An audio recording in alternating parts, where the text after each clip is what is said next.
Здравейте! Правим кратка видеоразходка. Пристигна при мен за разглабяне Mercedes E270 CDI и сега ще направя кратко видео как работи двигателя, кутията,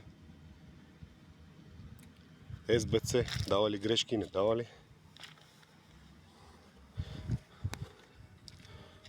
Оглеждаме колата.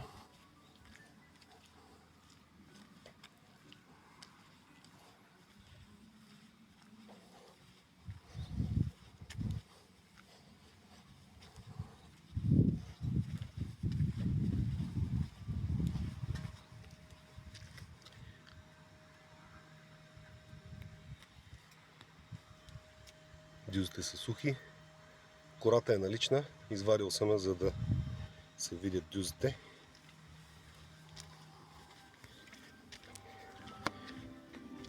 Салона е здрав, нищо особено. Тавана е черна алкантара, претапициран целия. Медията работи, климатроника работи. И така, палим.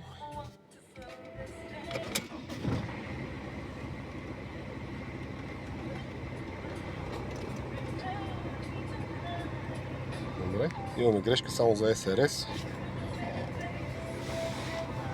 Някой от airbag-сте.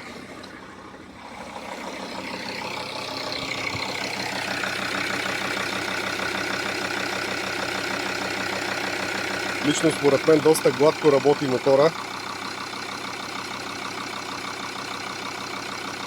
Като цяло един от най-безпроблемните мотори 2.7 CDI.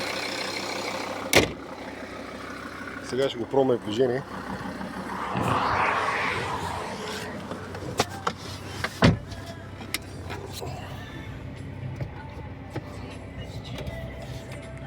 Потегляме.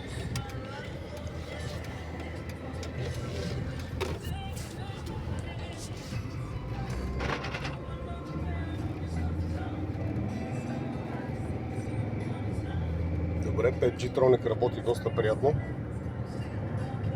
Мотора върви доста добре.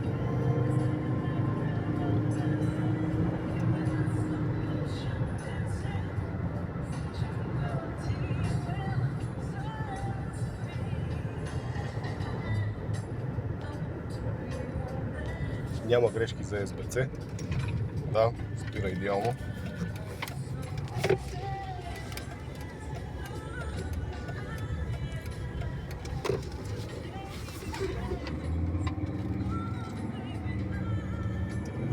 Даваме повече газ.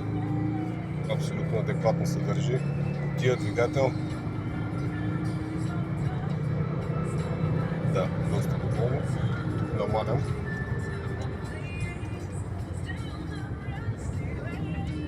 Спирам по-рязко. Да, SBC работи отлично. Така, 5G Tronic работи отлично.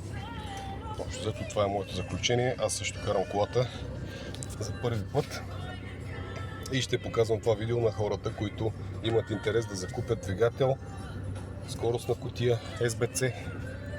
Започваме разглабянето на този автомобил.